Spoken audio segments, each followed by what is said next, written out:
And your sense of humor is very infectious. My brother Otive was saying now he has set me up.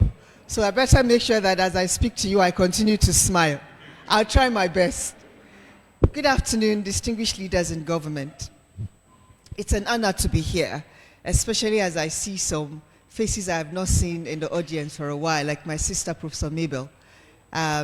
It's an honor indeed to be here and to continue to support the work of the great minds that are behind this initiative.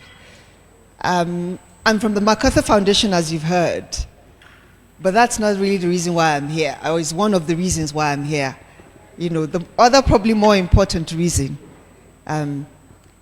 is about the importance of this work, the leadership of this movement, and how far we have come, and how way back we go. And when I got the invitation, I knew I had 3 meetings today, but when I saw Ogami, and I call him Ogami because he was my labor leader, or probably still my labor leader at the Center for Democracy and Development, Dr. Otive Ibuzo, and his darling wife and my sister, Dr. Ejiru Otive Ibuzo, I was like, no, I don't want to do this online. I mean, it's all right to be online, and I see colleagues online, and sometimes I do things online, but I wanted to be here. I wanted to be here, like I said, because this conversation is very important.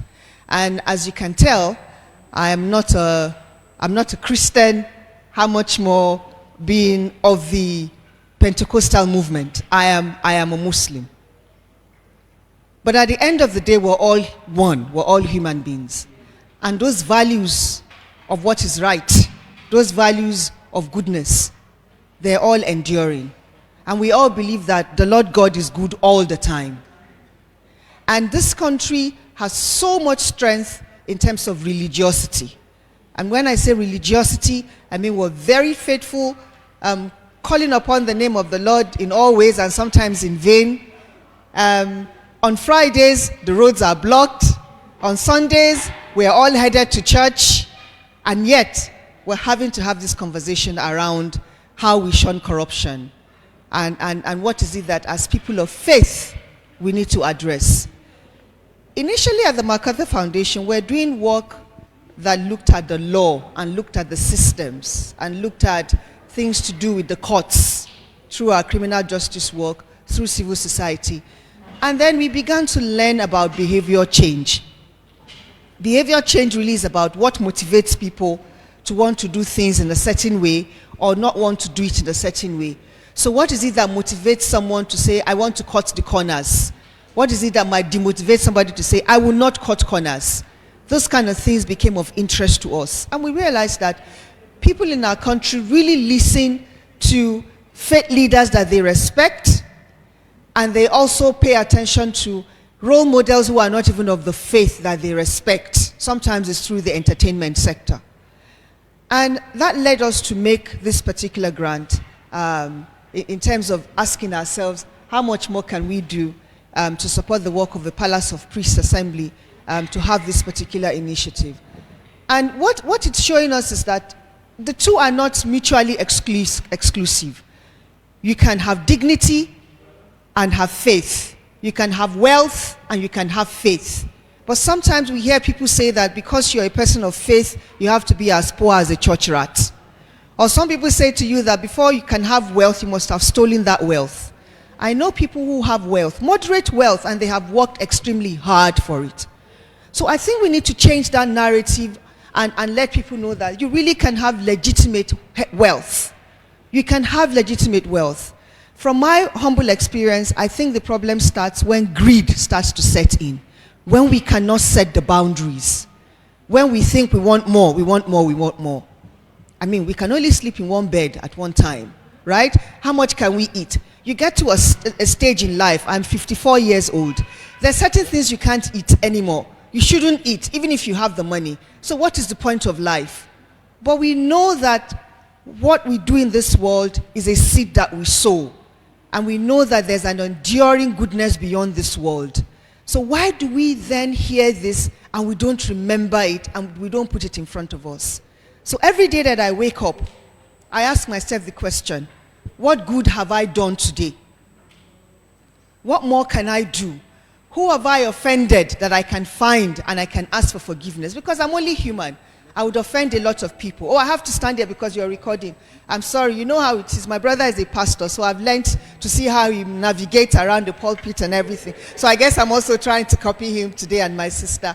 So I ask myself, what good have I done today?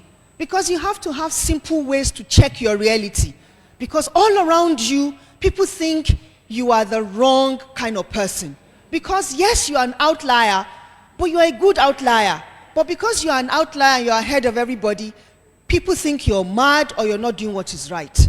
So in our sad world, what should be normal has become the aberration.